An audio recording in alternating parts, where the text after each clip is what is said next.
me. Okay, I've been in the house for too long. Yeah, but we definitely want to make sure that you guys understand the purpose of hiring a planner. It's not for you to go out there and start doing things on your own. If you are communicating with us and you're thinking about postponing or canceling your event, allow us to do the job and reach out to the vendors. Because at the end of the day, remember, you might have went with our preferred vendors as well. We have a relationship with them. We're able to contact them and work something out that could be in your favor. So when you go behind our backs and you go and you start doing things on your own, you're shooting yourself in the leg. Number one. Yes. Don't do it.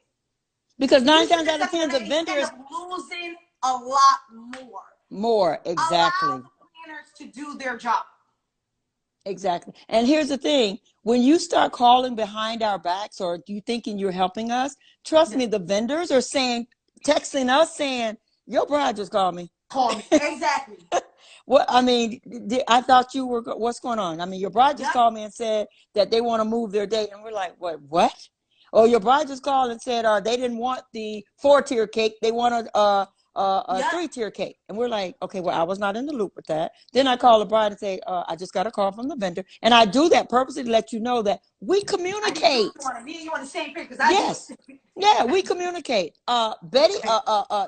Dominique just called me and said that you've decided to take package A and package B. You want to tell me why? Because we discussed package B was in your budget. Now, you know, if you go with package A, this is going to take you $3,000 over budget. And then that means you got to cut. So, oh, no, I didn't realize that. Exactly. So let us do our job.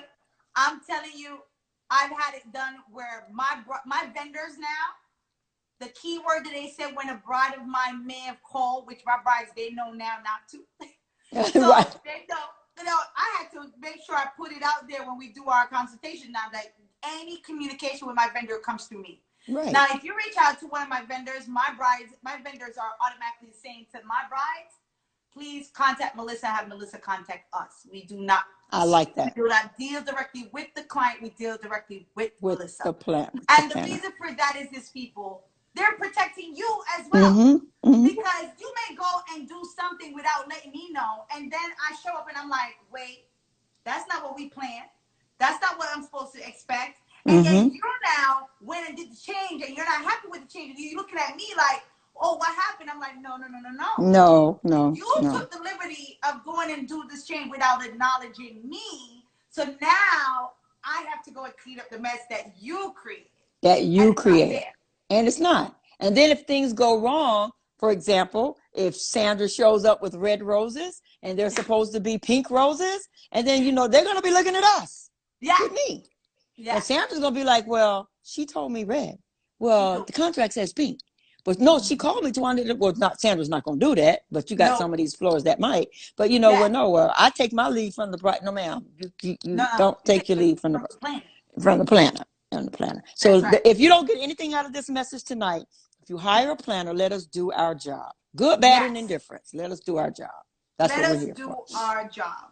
Now, one of the other importance that we've been talking about for the past couple of weeks as well is contracts and definitely knowing what to really look for when looking for a planner. And we've been in the industry for a very long time. And, you know, some of the horror stories that we get, I know you guys probably watched Billy and Brenda that was on the show the day before yesterday. I had to take a break yesterday. I was a little bit under the weather. Yeah. But you know, with a few horror stories about getting a planner, but not really asking the proper information, not really getting the full detail and scopes of what's included in the services. What are some of the advice that you could give brides that are out there looking for a planner, that are new to the wedding industry, that didn't know about what to really ask? What are some of the key do's and don'ts that you definitely tell brides to look for? So what I tell brides to look for is the first thing you want to do is to find out exactly what it is that you need from a planner, because some planners provide different services. So identify what it is that you actually need from a planner. Are you the type of bride that you are a busy bride and you really just don't have the time to be a part of, to do the wedding planning, to make the phone calls, the appointments and the follow-ups and all that? And then if you hire that bride, find out from them how much time will they invest in you, in your particular day. And another thing, ask the bride, ask the planner, oh, if I'm getting married April 1st, how many other weddings do you have before me? Because what you're trying to identify is if that bride is a full-time bride. I mean, you can ask them, do you do this full-time? And I've always said, even when I wasn't doing this full-time, yes, and I had a full-time job, yes, I do this full-time. Because guess what? Right. I was working full-time, and when I got off at 5 o'clock, I was up to 1 and 2 o'clock in the morning working full-time. So yes, I was a full-time planner. So you want to find out how many other events are for yours. And the reason why you want to do that is because some brides, some of mine, they are picky. One even told me that they are jealous bride. Not bad, but they want all of your attention. They want everything. They want you to, that when they call, when they reach out, they think that you are their only bride. And even though we treat them like they are our only bride, we do have other brides that are getting married before you. And if you understand that going in, that, okay, my bride has 6 other brides weddings before me, and if I know for a fact that if I call her at 2 and she don't call me back until 2:30 or 3, or I can't meet with her this week because the bride that's before you now is priority because we got to wrap things up with her, I understand why. But if that's not communicated, then you're going to think that that planner is just not a very good planner. It's not a very good communicator. So interview the planner like the planner interviews you. Ask those pertinent questions. How many weddings have you done? What happens if we show up on wedding day and the DJ is not there? How do you handle that? What would you do? Ask them those pertinent questions. What happens if we show up, if my guests arrive, am I going to show up and the room is not set? Is my guest going to have to wait until you are done setting up the room or your vendors are done set up? How do you handle that? Have you ever have you ever not shown up for a wedding? Because truth be told, things happen. I mean, people get sick, accidents happen. Do you have a process in place so that if you wake up on my wedding morning and you can't come, even though you're saying to me, I don't care, come hell or high water, I'm going to come. If you can't come to my wedding, what is your process? Do you have someone that's going to follow up for you? And can I meet that person? Because you want to meet, if I can't be there, you want to meet that person who's going to be there. So you got to ask those pertinent questions to your wedding planner. I mean, so true. Mm-hmm. It's so true because for me, with myself, my partner, if it comes down to where I can't make a wedding or anything, I always make it a part of my situation where she is being met by the couple. Mm-hmm. And before we go through the whole process, I'm like, I need you to know my go-to person. This is my backup, my partner. If anything happens to me, she's the one that's on site. So when we're doing things, you're in the flow. You're in the flow. On top of things. She's in the flow of things. She knows exactly what's going on. She knows what to do. She's not like, oh my God, I have to catch up or anything like that. She is fully aware of everything that's going on. So you definitely want to know about that. And that's a great point, Tawanda, because a lot of times people don't know to ask. They feel like it's just you, the wedding planner, that they're booking. You're not just booking me, the wedding planner. You're booking me and my staff. And I'm there to manage it. Trust me, the team that's with me on wedding day, they do more of the work because look, we're all, and I've seen you in work. You've seen me in work. We're Hawkeye. Yes. We're watching. We're looking. Hey, that tablecloth is wrinkled. That chair has a bent in it. So, and while everything else is getting done, when you hire the right vendors and you hire the right planners, you do not have to worry about your vendors getting their job done. The only thing you got to worry about is that everybody is on the same page and everybody is flowing. And on wedding day, it's all systems go. We are there to make sure things happen. It ain't about this is my area, that's your area, don't help me out. Because like the vendors that are on here, Sandra, you come here, and Melissa, you've come to some of my events, and I've come to some of yours when to drop something off or whatever, when we're working. I'm putting on tablecloths, I'm helping unload trucks. Because why? We want to make sure that we got one end result. That client, that bride and groom, they're our client. It ain't just my client. I'm there to manage to make sure everything goes well, but I'm our client. And that's what you got to also ask them, is about their management skills. Because on day of, because something's going to happen, something's going to go wrong. How do you handle when things go haywire? Are you flexible? How do you adapt to change? Because if 50 chairs shows up, and it's supposed to be 100 chairs, and the wedding starts in 30 minutes, how do you handle that, ma'am? Do you freak out and go off on the people that didn't deliver the chairs? Now everybody around you is looking at you like, or you call it in and say, listen, I need chairs, or you have somebody run and go get you 50 more chairs and bring it to the baby. Hello? Exactly. So are you I've heard, what do you listen, I've heard it where people are panicking over a bouquet that's missing, and your florist is on site, and your florist can simply just put a bouquet together for but you're flipping out, going crazy. Listen, people, you have to know and ask people, how do you manage stress? Yes. Are you organized? Do you have a team that you work with? Stephanie, I saw your question, and you're one of my bride. If the backup can't make it, trust and believe I will be there on my knees. Okay? Listen. Okay. So, and what if your backup is unavailable too? Stephanie, with that planner, you don't have that to worry about, because we have a backup for the backup for the backup. We're not a team of two. Stephanie, I'm gonna give a story too, Tawanda, that somebody didn't know. I had a wedding in December, and I just had surgery, and my partner is in New Jersey right now, and she travels in and out.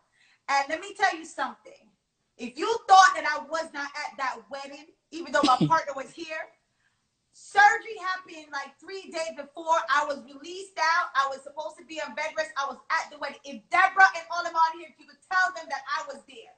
I literally could not stay in my house knowing my bride was getting married. I wanted to be there, and I still made the effort to be there. When you have people like wedding planners like us that are passionate about what we do and we're dedicated, those are things that you ain't got to worry about. You don't have to worry about that. Make sure that your day is fully secured. You ain't got to worry about who gonna show up, who not gonna show up, because we're also doing a check, and things happen, yes. But we're doing also a backup check on who, what needs to be delivered with the vendors weeks before, making sure that they had everything on inventory. Now, if you come to my wedding and you bring the wrong color, I'm going to call you. Right. And I'm going to send my assistant with you to go get the right stuff and bring it back in time for my wedding. For the wedding. I doesn't believe my bride is going to walk in and she's going to see the right stuff. So you have to have people that are able to move and jump on things quickly when things go haywire. You have to have that kind of security, so you're confident to know I'm not calling you. My brides that are on here will tell you I don't call them on wedding day. They just show up. They don't have to hear me call them about anything going wrong. Dominique is on here a witness.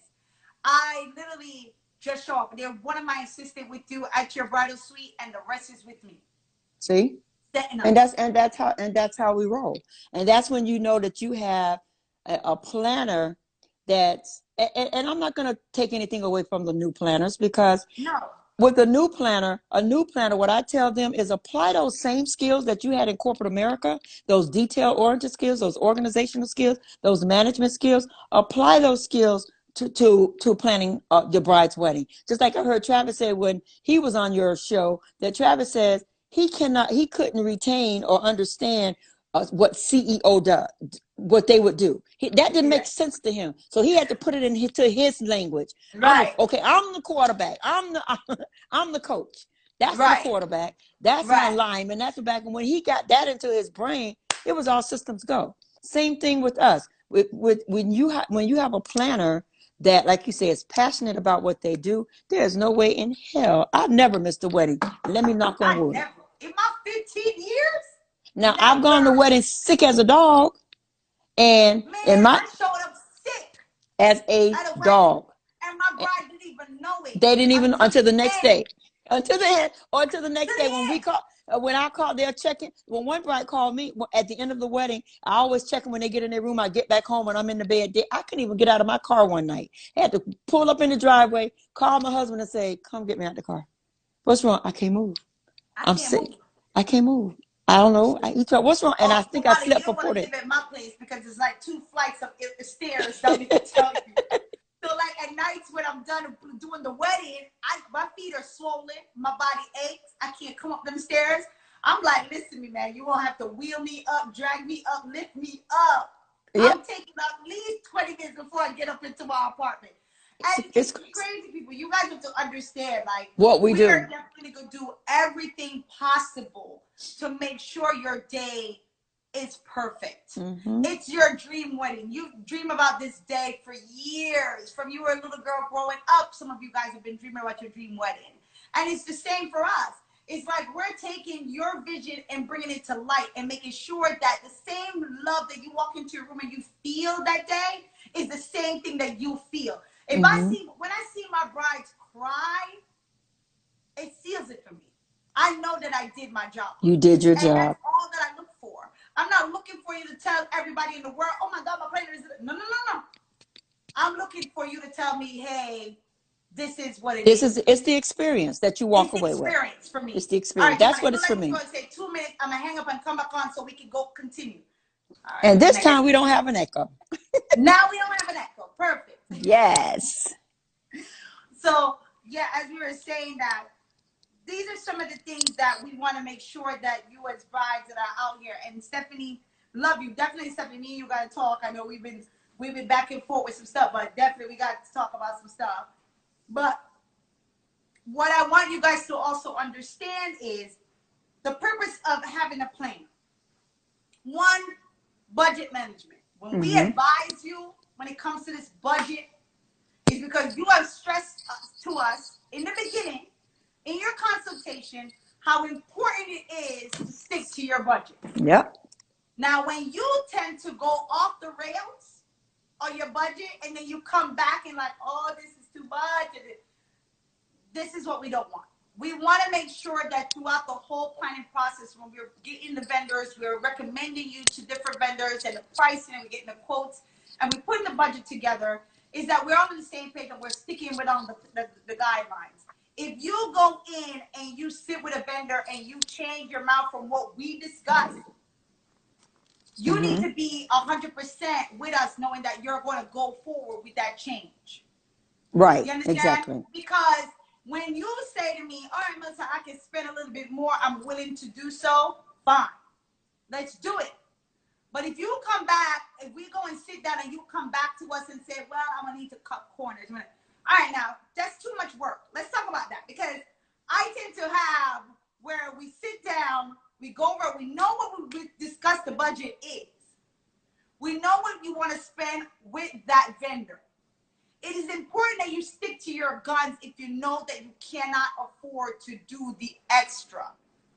Before you walk out of a room with a vendor, you want to make sure that you're completely satisfied with the price and the quote that you receive and the services that you're going to receive. You do not want to accept something and then go back weeks later and be like, oh, I'm going to have to change this. You already knew before you left the room that you wasn't going to be able to do it. And I can tell. I was like, no, she can't do it. Right. I have to sit there and talk for you because you're scared to say no. I don't want to. When Exactly. you really know you cannot manage that budget. Right. Right. And just be honest. You need to be honest. You need to be very open with the vendors and inform them about exactly what you are willing to spend, what your budget is. And before you get to that meeting with your planner and the vendor, discuss that before you even call us. Talk it over with your fiance. Talk money. I should tell my to have y'all go on a credit date. Go on a budget date. Find out, decide exactly what it is that you guys want to spend for your wedding. Break it down into tiers, okay? Normally, the groom will always say, well, it's about her. It's really about her. It really doesn't matter. But then you go home and then you got pushback when we give you a $12,000, $14,000, $28,000, $30,000 decor budget, decor estimate, but you said let her do what she want to do, and she shows, and now we got a backpedal. So you need to discuss that prior to these meetings, so that when Melissa goes in there, or when I go in there, and we sit down with the florist or with the cake artist or with the photographer, the DJ, whatever, we already know that she needs plan a package number C. We're not. Let's just talk about. Start with package C. Don't start with package A, because that's $10,000. We ain't doing that. Don't start with package 15, because that's $2,000. We're not doing that. She needs package C. So that's where we're going to start. Exactly. Now, and then now you sitting there with your fiance and y'all decided, well, I really like package A because I realized now that it came with this, this, and this. Make an educated buying decision that you can do it. And if you can do it, and if you want to, because you don't want to waste your planner's time, you don't want to waste that vendor's time, and you don't want to waste your time, because that's what you're doing. Stephanie, you are so true. The groom never want to get involved until they see the numbers, and that's when they want to cut down. And that's why I said, if you are going to sit with a vendor, I always recommend that the bride and groom go on the consultation together. I do not want to have where I'm going in with the bride and then I'm going back with him and you and that. No, we're going to do this one time. Together. Okay? And if mama is paying. Once you sit down together, you make the executive decision together. And if mama, daddy paying, bring them with you. Bring them with you. Because now you sat there and you done ordered all of this. And now you got to go back and say, well, my mom said she's only giving me $10,000. Well, there you go. Where was mom when y'all bring mom with you? So, okay, what we're going to do is we're going to table this meeting. Can we get mom on the phone? Because we can talk to her now. No. Okay, well, then we'll table this and we'll come back, because we need to have all the players in the room. Whoever's signing the check, they need to be in the room. They need to be in the room. And for those of you guys that are out there that's looking like, because I get this all the time. I ask people, what's your budget? And they say, what's my budget for the planner? I said, not the planner. I'm asking about your overall budget for the wedding. Understand what is included in a budget, people. It's about your venue, your caterer, your florist, your photographer, your videographer, your DJ, your limo, your cake.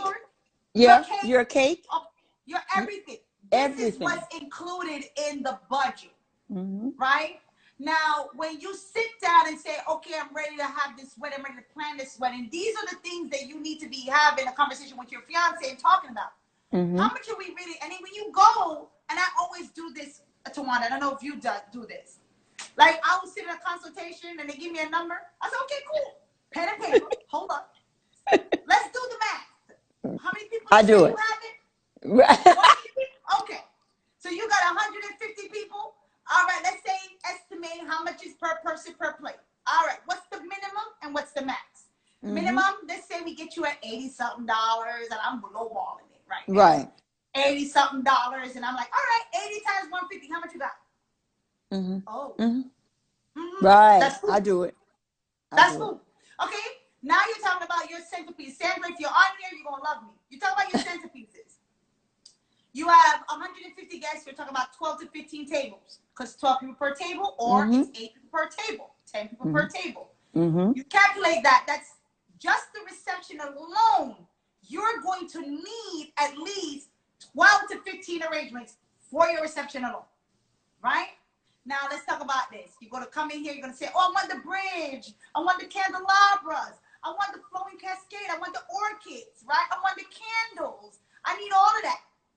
So you got your reception, your ceremony, your bridal party that you guys love to have, big number bridal parties. Bridal parties, right? You have the bouquets, the groomsmen with the boutonnieres, your ring bearer, your flower girls, your mama, your father, and your grandparents. And then you want to bring in your godmama. I said, oh, I thought I forgot. And your god people into the party. That speaks to your floral budget. So when you look, you already have spent from the venue, food, and decor close to 20 or 25. And and you have not even dipped into photography and all those other stuff yet. Rentals. Let's talk about chairs and tables that you want to bring in. You have to really have a serious conversation, people, with your fiance. Really look back on your finances and really decide how much are you realistically going to budget for this wedding. Mm-hmm. How much are we planning? How many people are you inviting? I always tell my brides, cut your number down. Cut them because down. That will help. Cut them down. Cut them down. Guest list, right, Dominique, will make or break your wedding. And then, and speaking of, I do exactly what you do. But a lot of times when a bride calls me and I do a pre-consultation over the phone because I pre-qualify them. Yeah. Now I don't meet with you if you don't pass the qualifications over the phone, because again, I don't want to waste your time and I don't want you to waste mine. Right? So I pre-qualify them. So once I start asking them, have you checked out a venue? No. Do you have a vision? You know, how many people? When I hear 150, I'm like, well, here we go. How many? Are you doing a destination? Are any of your guests flying? Right. I ask all the pertinent questions. All those questions. And then my very last question, I make it purposely. Have you considered a budget?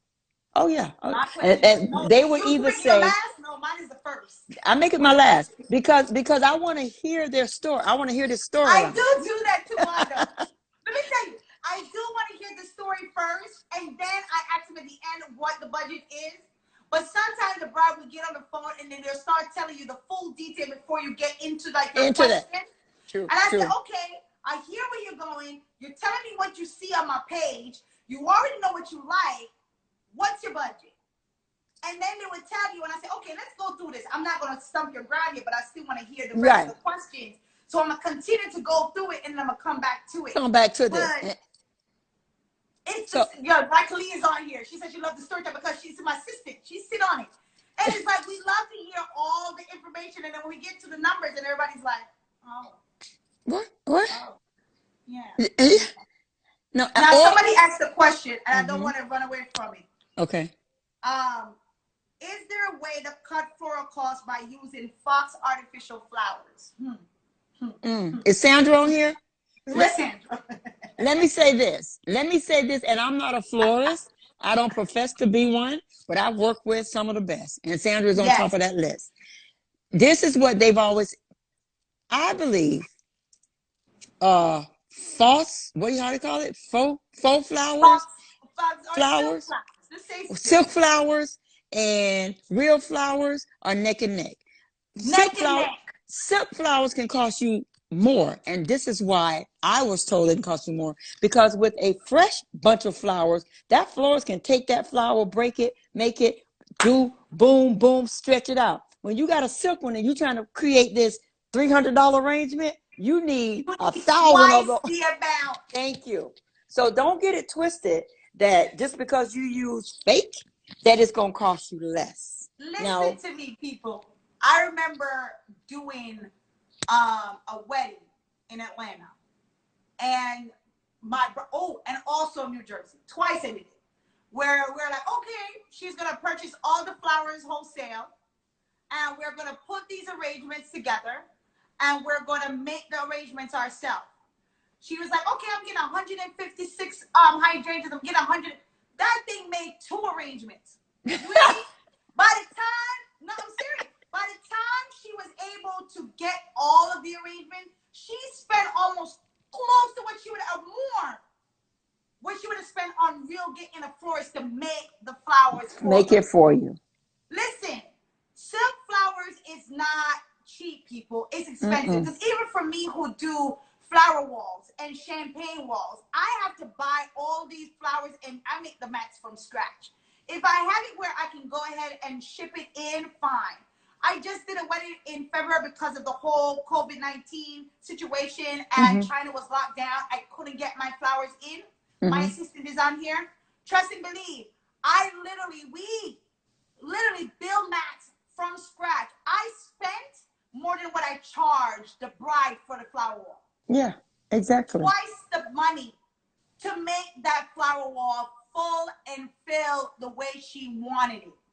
So people, don't think because you go silk, it's cheaper. It's not. It's not. Now, there is a way that, and this is for Sandra to discuss. This is for her to discuss, but there is a way that, and she's one of the best that I love working with, because one thing about her, when you go and you talk to her about what your bride wants, she's going to make sure that you get what you want. Now, and there is a way that she can take some silk arrangements and incorporate it with some fresh flowers so that you have what you want. But that's for them to, that's for the florist. That's some of them don't like to mix and mingle, right? So don't, like Mel said, don't think just because you go silk that you go cheaper, because you don't. And another thing back on that, even though I don't do paper plates and stuff, but some people, and I don't do all weddings. I do less weddings than I do corporate events. And I even have to tell my corporate clients, we're not doing paper. I don't do paper. Because, and I explain to them without coming across like, excuse me, I'm not doing that. It's because when you got to do paper, same with silk flowers, you got to buy 3 times as more. The ratio is 3 to 1.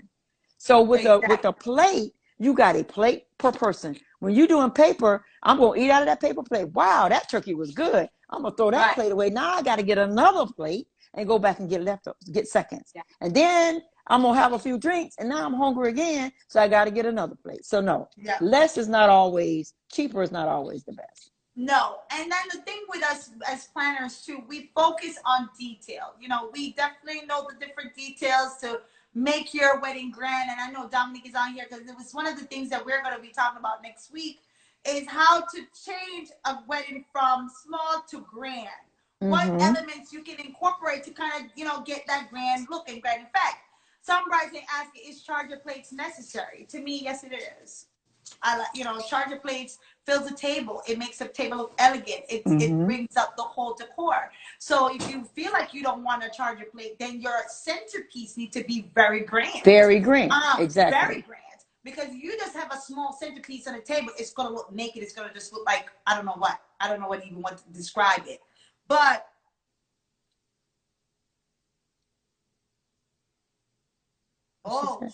okay, Dominique, I see you. I know. I'm gonna ask you a question right now.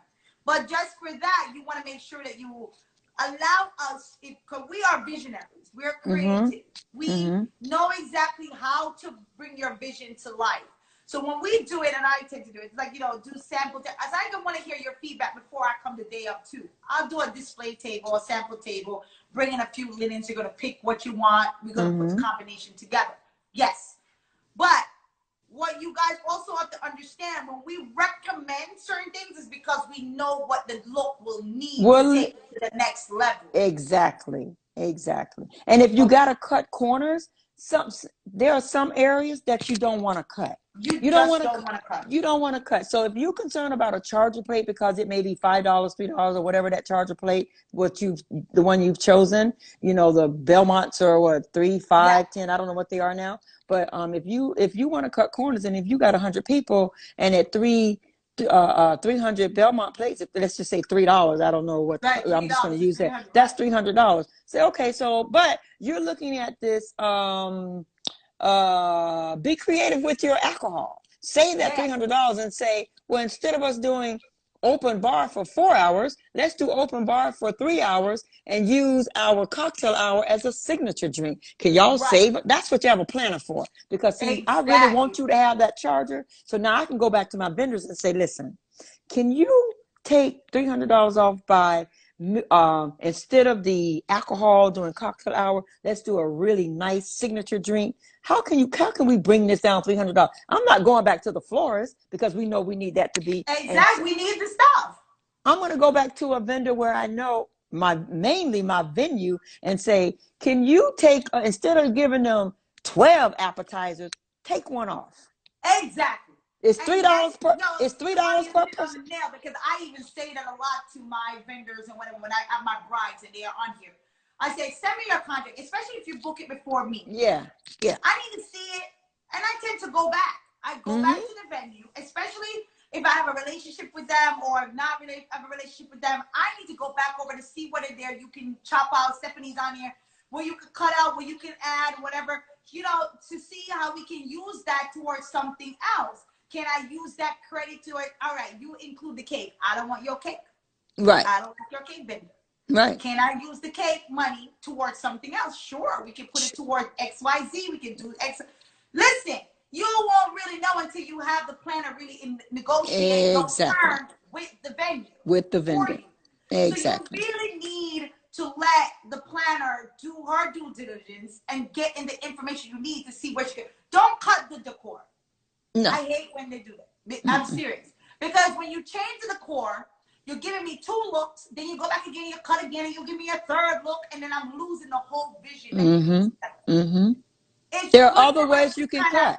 Yeah, you keep cutting, and it takes away from the whole beauty and the look, and then you're like, I don't even know what this thing looked like anymore. I lost the vision because you went back and cut much. Everything. And at the end of the day, at the end of the day, you want your guests and you to walk away with that wow experience. And then you don't want to go back and say, man, I should have listened to Melissa and Tawanda. I shouldn't have cut my, man, if I would have okay, so your invitations cost $1,000. Cut that. And if Melissa says your charges are $600, then guess what? We gonna cut them down. Because if Travis was on here, Travis would tell you, he was reaching out to me the other day, and I said, when my brides reach out to me about invitations, and they're on here, I steer them between electronic and mail. Here's why. You can send mail out, spend thousands of dollars on it, and people still don't RSVP and send them cards back in.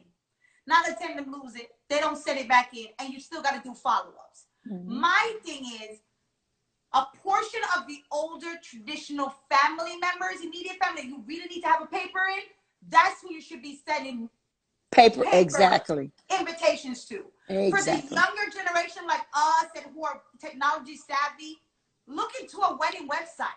Do your invitation electronically, and there's so many different platforms that are out there that you can save the money from doing paper invitations. Absolutely. Listen, you save so much.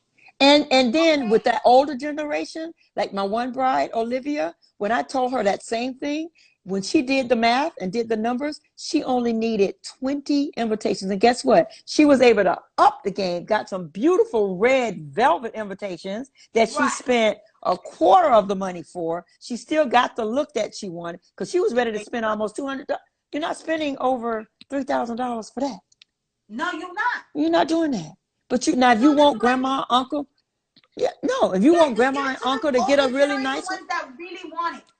That's looking for that mail invitation. And I know we have some Caribbean cultures that they want to see it in the mail. They don't want no emails or whatever. Right.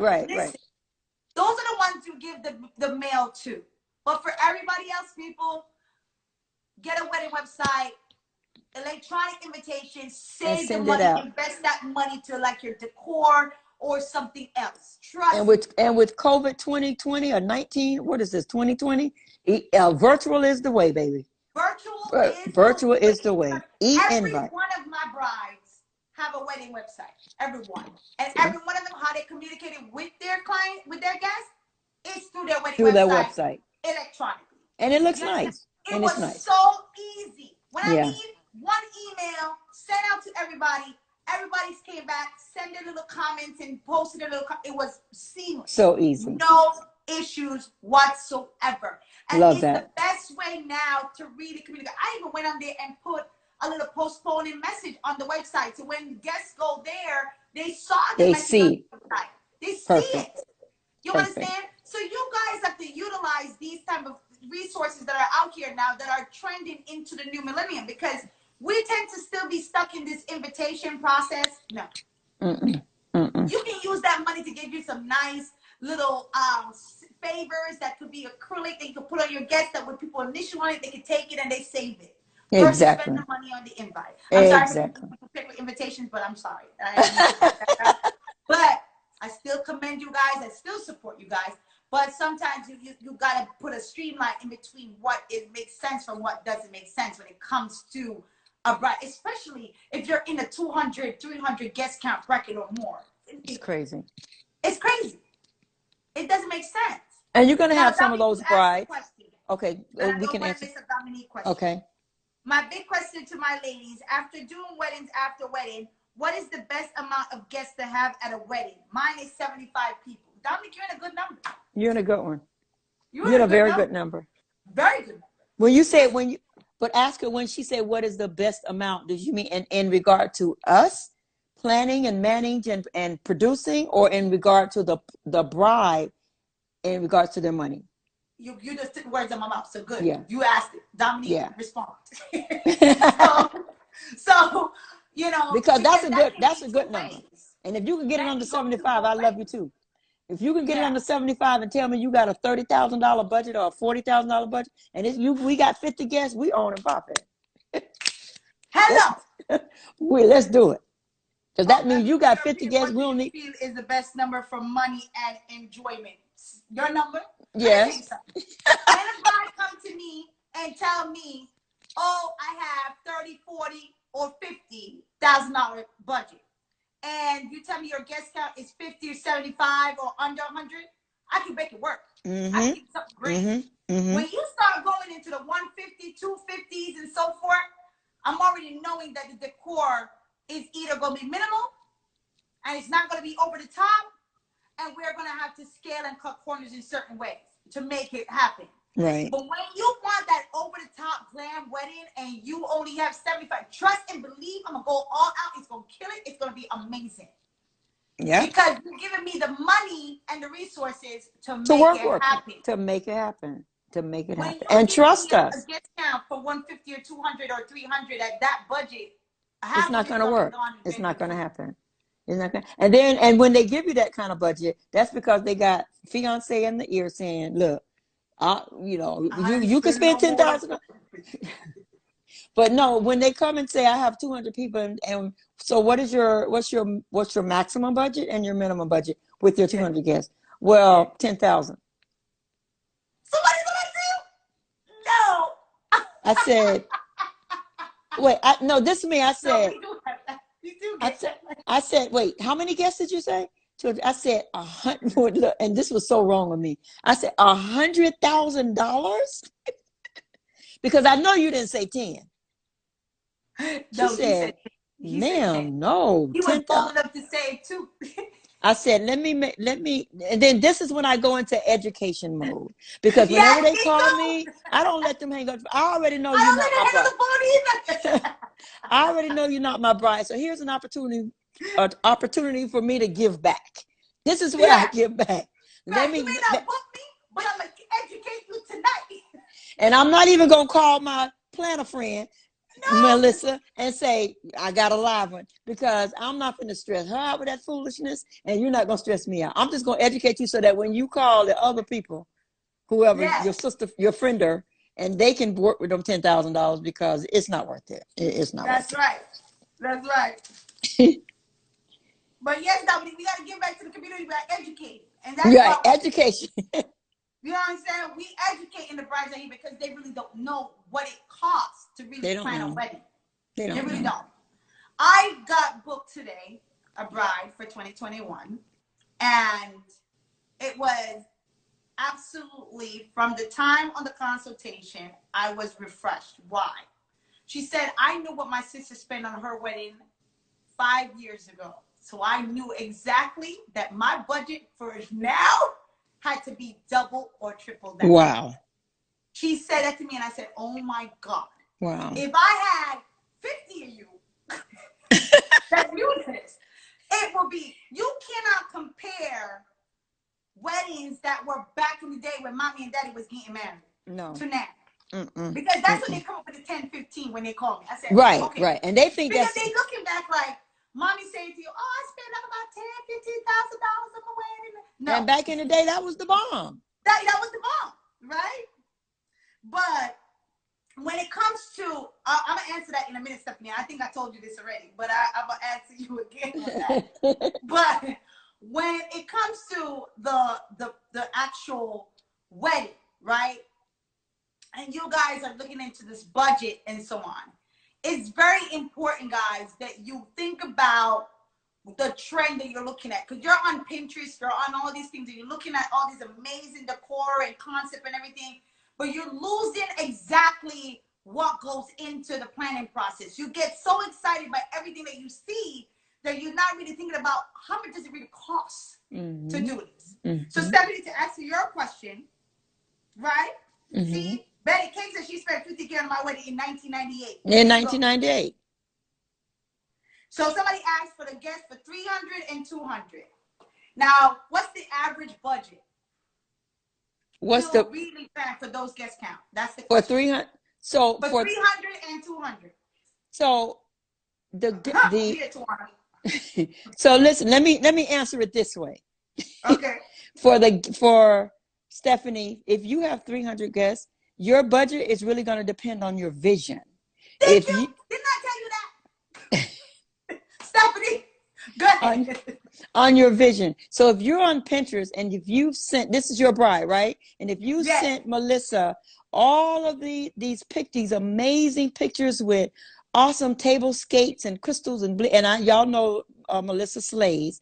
Well, and you send her that, and if you think that she's gonna come back with a quote or an estimate of 20,000, 30,000, 40,000, it's not gonna happen. No. Take the number of guests you have, times it by everything you need. That's your photographer, videographer, your planner, your limo, your dress, your everything. And some brides would say, well, take my rings out of the equation. That's part of your budget. That's not part of your decor budget. They were asking me that. Mm-hmm. But no, you would say, continue. I don't want to cut you. Yeah. So that's not a part of your decor, but that's why we take. Okay, so let's talk about food and beverage for 300 people. Let's talk about your venue. If you're going to the W, if you're going to a country club, if you're going to the ballroom or banquet hall, or whatever, you have to look at your food and beverage budget. And if it's on a low ball, $80 per person, 80 times 300. There you go. Plus tax, plus service, the gratuity, which probably lands in about 22%. So do the math. And then you're going to look at your photographer. If you're in love with a Travis Daniel and you want top or a Jules or a AJ or any of those top flight photographers that are out there that produce memories, which is where some of your money really should be going, then you do the math. So when you ask what is the number for what is the estimated budget or what should it be, your vision guides your budget. Yes, agreed. She said yes. Melissa did. She said it. She said it. Yeah. So listen, I can't tell you, and we nailed it right there. For you guys, she wants Travis so bad. Yeah, she do. I know she does. But I'm gonna work with you on Travis. Don't worry. But this is what I was gonna say to you. I want to make sure you guys completely understand this. When you have the big guest count, and that's what Tawanda and I is up here, you know. See, Travis is still out here. He's out here for you. Travis already told me he loved you, Stephanie.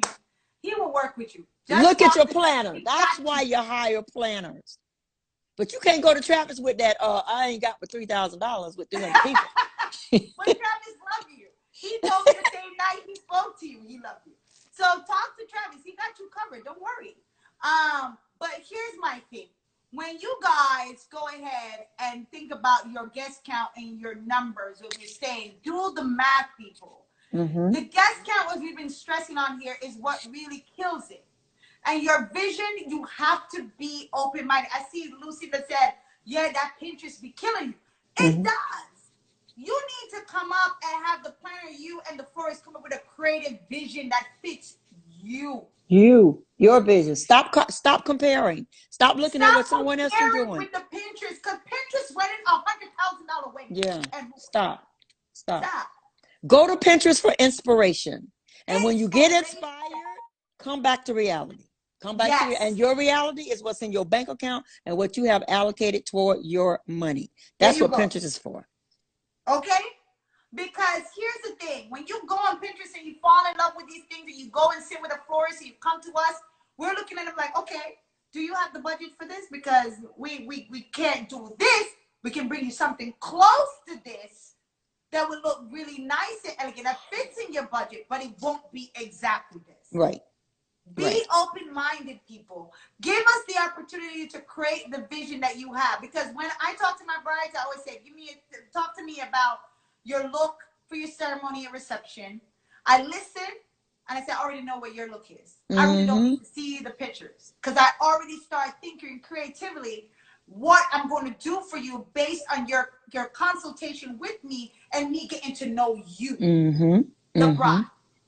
When you giving you the bride and I get to know you, I know that, okay, this bride is on the elegant chic side. She's more of a rustic bride.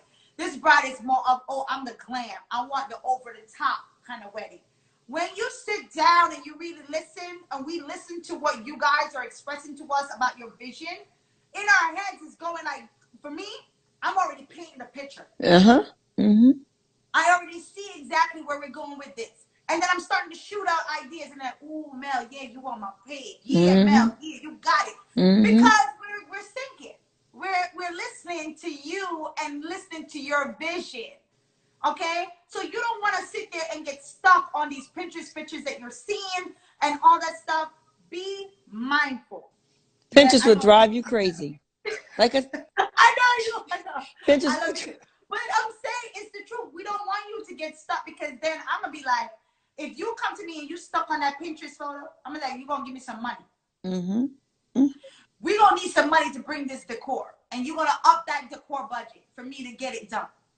And that means your budget is going to go in some $10,000, some $20,000 range. And we're going to get this thing looking nice and glam.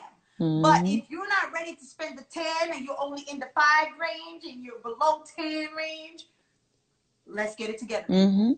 And Melissa, I had a bride reach out to me and she booked me. And once we got to the decor part and I asked, she had me doing this. And I said, have you thought about a decor budget? She said, yes. I said, what's your decor budget?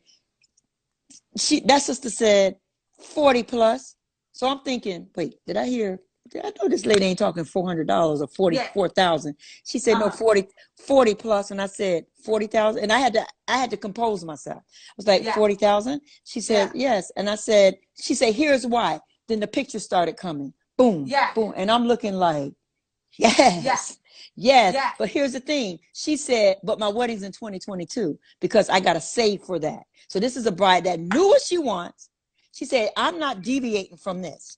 This is what I want, and it's going to take me this to pay for it. And I love it. It's going to be amazing. You said it right. Over the top on a budget. If you want what you want, you push it's no rush. It's no rush. You get a ring this year, you don't really got to get married next year. Oh, take your time. You can take your time and you push it to 2022.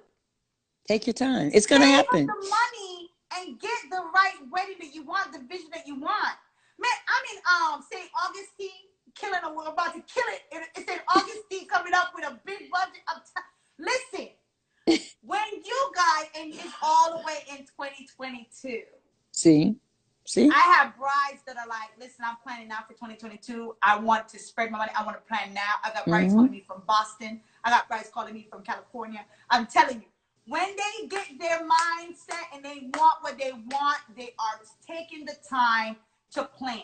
And this is why sometimes you got venues that are booked a year in advance because they know exactly where they want to get married and they've already been looking at it for years.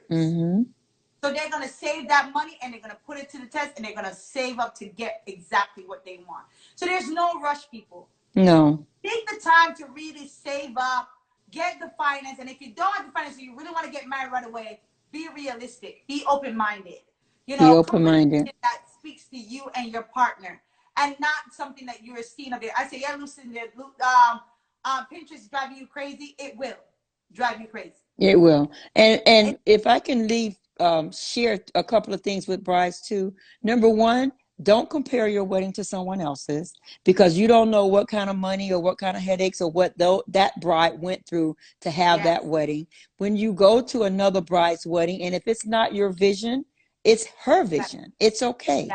So don't compare yours. If you go there and her wedding seems to be $100,000 in looks, because sometimes wedding decor budgets or weddings itself, we make it look grand because we work with our vendors. And you don't know what they paid because you don't know what their budget is. They may have had a $12,000 decor budget that Melissa or I have made it look $20,000 or $25,000 because that's what we do.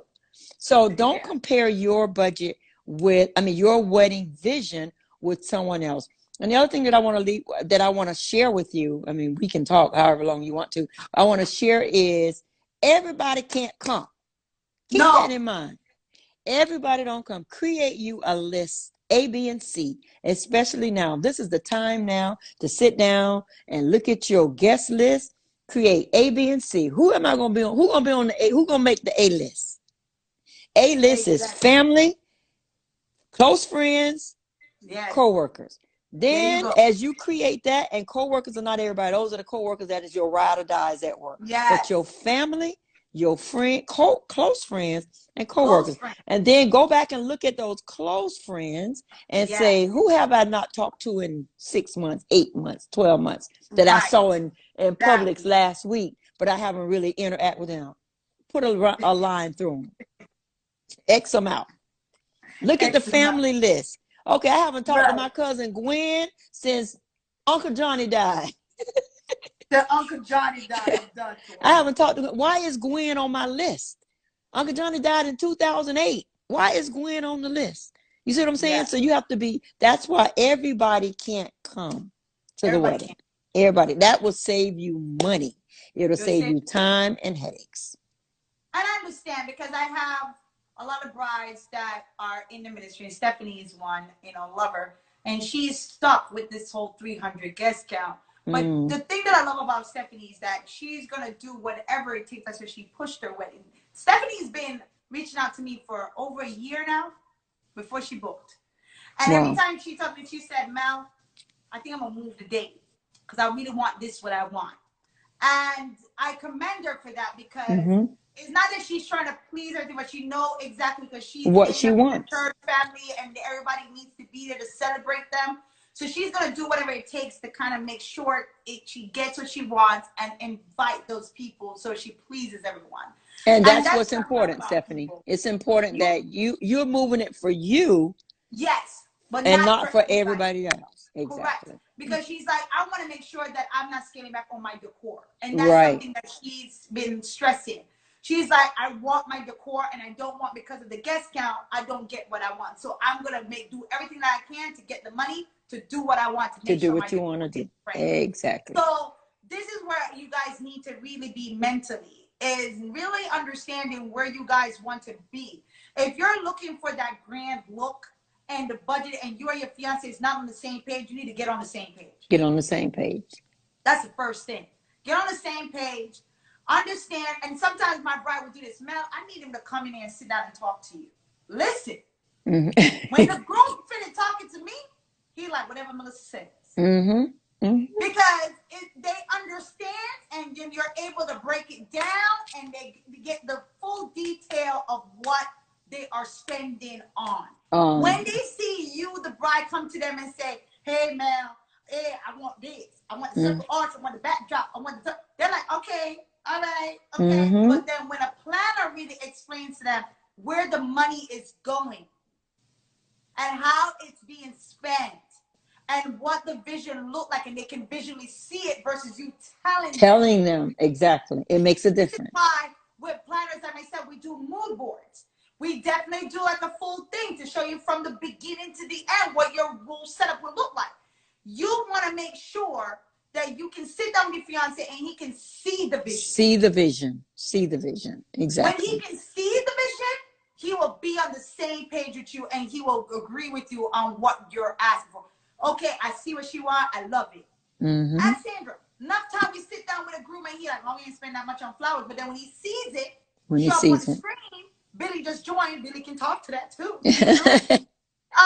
On the screen, they're like, oh, yeah, I like that. I like that. And I had one bride, Mel, when she was going back and forth with her groom, with her husband, and on the day when we did the room reveal, and she walked in and he went like, and I did purposely, I said, okay, what we're going to do, because we were like pulling teeth with him.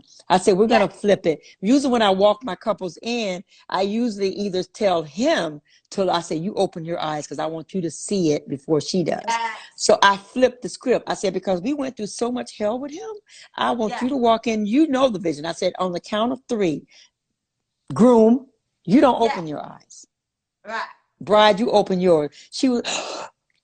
Oh, see, I told you. And he opened up his eye. He was like, ding. Yes. I said, are you happy? Tawanda, I get it. Because trust me, they would come up in there and they'd be like, oh my God, Mel, oh my God, I see what you were talking about. And you'll be so surprised because they're coming out there hugging you and saying, oh, you see, she can't stop crying. Yeah. I appreciate you because they're so happy that she's happy. That she's happy. You done gave this girl all this, but she's happy. And that's what it's all about. Fellas that are on your group, happy bride, happy life. Right. Right. Remember that. But also, brides that are on here, communication is key. It's key. It's key. Tell them. In order for you guys to make it through this together, you guys have to be on the same page. Unified front.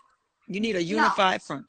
You have to be unified. You gotta be on the same page, people. You cannot be, oh, I want, and he's like sitting there in the background, just quiet, just shut down, because that will create problems.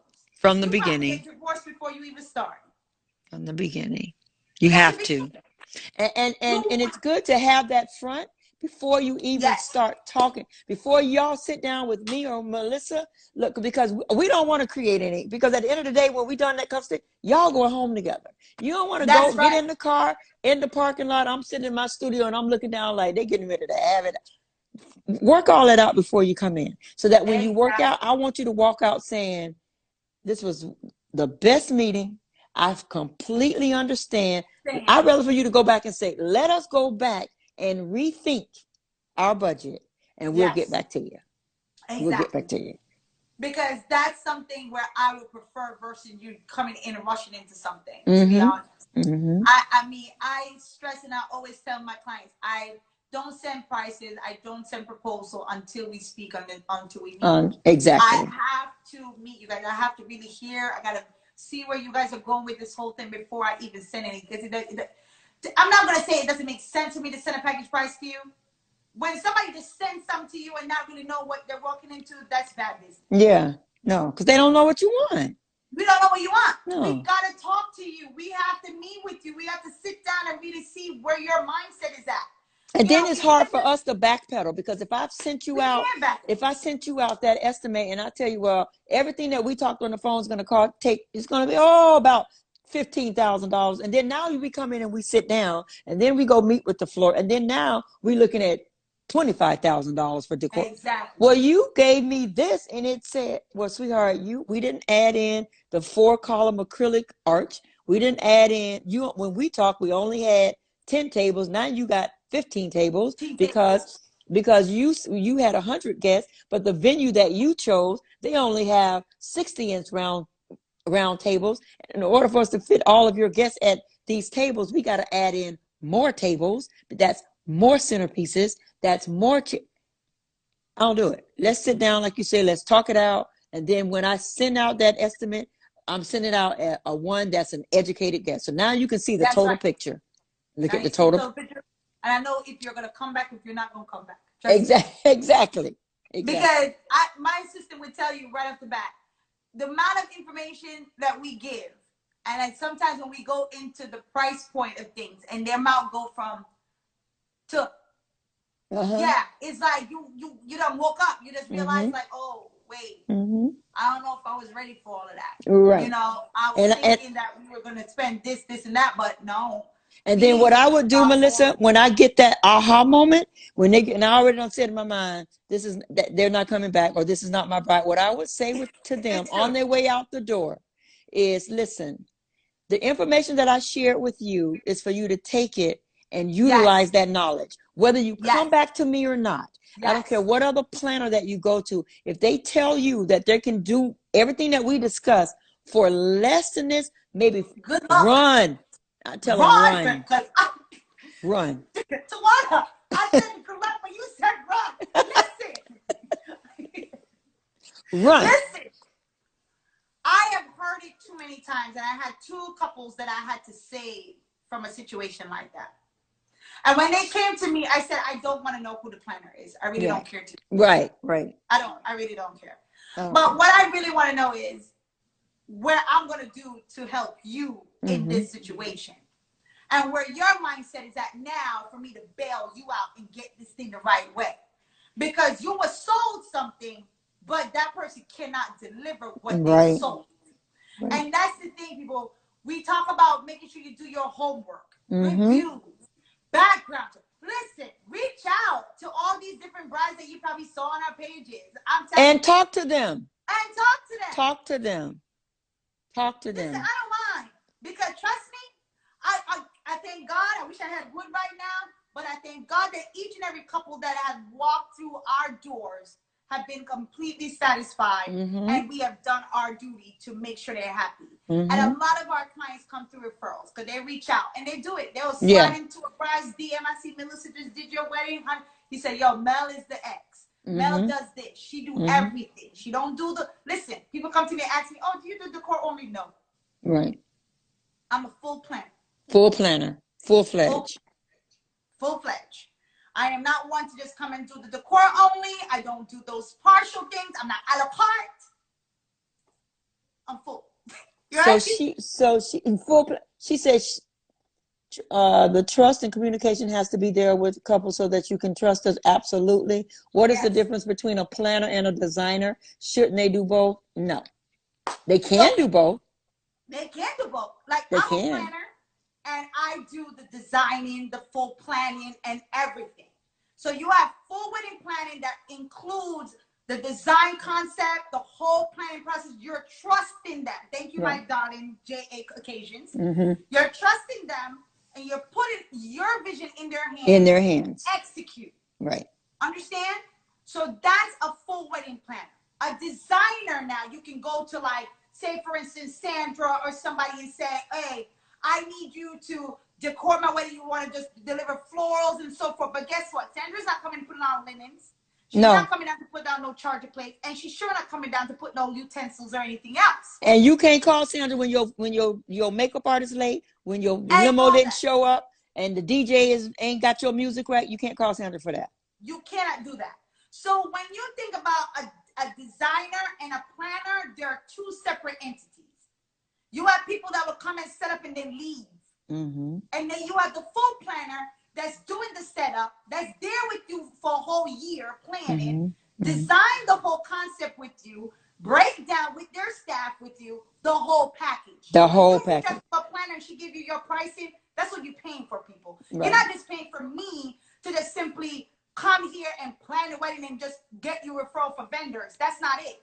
I am dealing with your whole year of planning, decor, design. My staff is included in that. We're coming up with a concept. I'm referring you my vendors. We're giving you our discounts. We're doing all of this for you.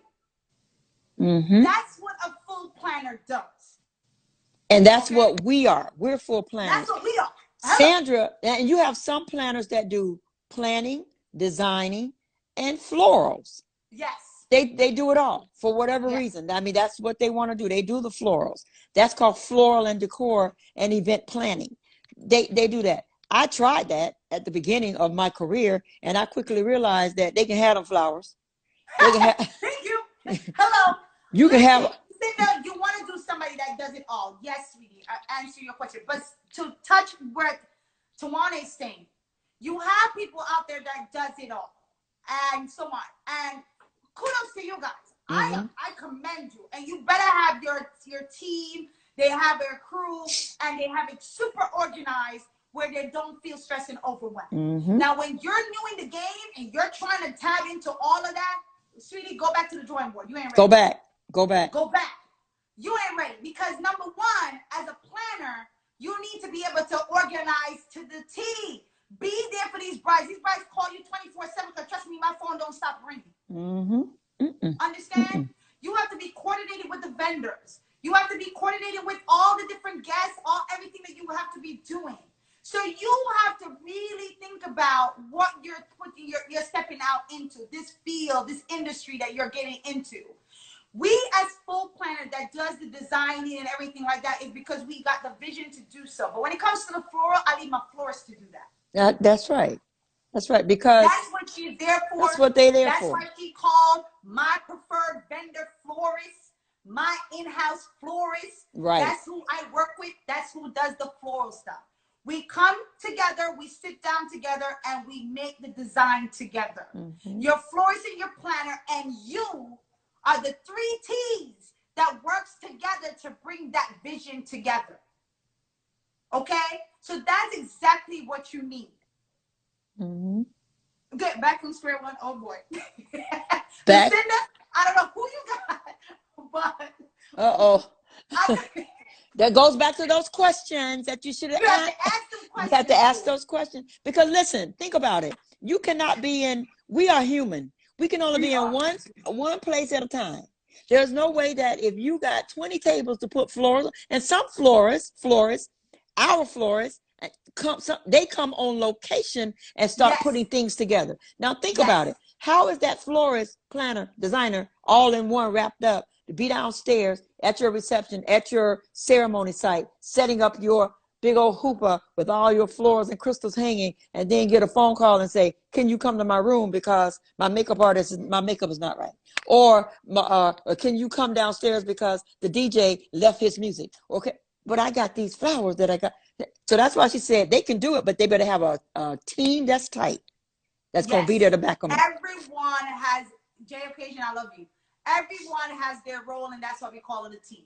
Yes. I don't know if you guys always look at my posts. I say shout out to my A team because they're my A team. All my vendors are a part of my A team. Mm-hmm. I got my florists. I got my cake vendors. I got my photographers. I got my DJs. It's a team effort, people. When a planner comes to you and say, okay, these are our vendors, it's because we trust them and we know that they can execute the work. Regardless of whatever vision they bring or you bring, we have the vendors that can execute it. And we don't have to supervise them. That's why I'm very leery about working with new people. I mean, I'll try you out, but I'm going to try out a new vendor on a birthday party. I'm sorry for y'all that are on here, but Tawanda said it, not I, but it's the truth. It's true. Because you have to earn, it's called earned trust. I mean, my brand is about trust. My brand is about trust, service, and reliability. I cannot throw you in the mix on a wedding that we've never worked together. And this is one of my high-profile weddings. As much as I love you. No, I love you. As much as I love you. And I know you say you the bomb and you bad. And I know you got it going on and you really want to work this wedding with me. But I'm sorry, not this one. We're going to do Pookies. We'll do Pookies together. But we're not going to do Wait, so that's a good thing on that one because when I did the February wedding, it was Asian, Chinese, and Italian wedding. And everybody was like, oh, man, I want to be on this. I want to be on this. Let me tell you something right now. This bride came into me and said, listen, I saw your work. She came in, she met with me. She sat with me. She was like, I trust you. She went into her car. She came back in. She dropped her checkbook. She said, got you. This girl also gave me pre-post checks for every vendor. See? It was like, do your thing. I trust you. You had to bring out people that you can rely on. People that you knew. You see why somebody do that to me? Oh, no, the A team is coming on board because guess what? That's 100% trust right there. That a bride is willing to drop and give you the funds to just say, I just want to show up. You got my vision, here you go. And she trusts that your vendors is going to deliver. Trust and believe.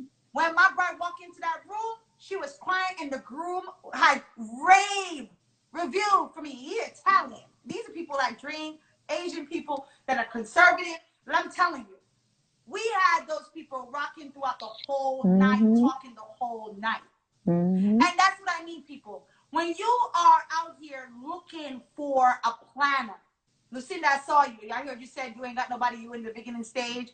Do your homework, sweet. Do your homework. Do your homework. Reach out, have consultation. We're home now. Reach out, call. Have consultation, have review, do your background check, make it happen. These are the times for you to take the time to do your due diligence and do your homework to know exactly who syncs with you, who are you having that synergy with. Right, because you're going to be with that planner. You're going to be with that planner from the minute they sign that contract until your wedding day. So y'all have to mix. You have to mesh, whoever that planner is. you're gonna have to. They're gonna have, you're gonna interview them, and they're gonna be interviewing you. So it's got to be somebody that you're gonna want to spend, somebody that you call, and they have your best interest in heart. I always think of us planners like like an attorney. You know how when an attorney, when you go to court, all the time. yeah, when you go to court, the attorney speaks for you. Allow me to speak for you. Exactly. I'm your liaison. Let us be your liaison. So that means that part, that's key component, is that's why day, month, or question is paying. You don't know who the client is already. 1 minute. But call, I read your comment. You are absolutely right, because we can't. This has been good. Coordinations and stuff, because it would create a whole bunch of mess when you have that done, and we have to come in and organize that. So that's why I don't offer it.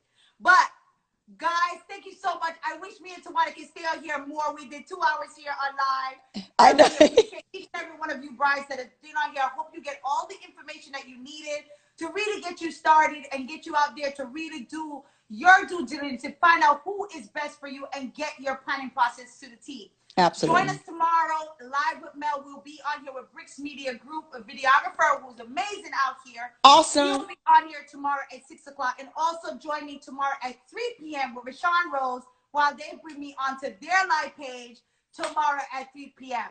I love you guys. I appreciate you guys. Love you. Thank you for joining. You have a great day. Stay safe. Bye.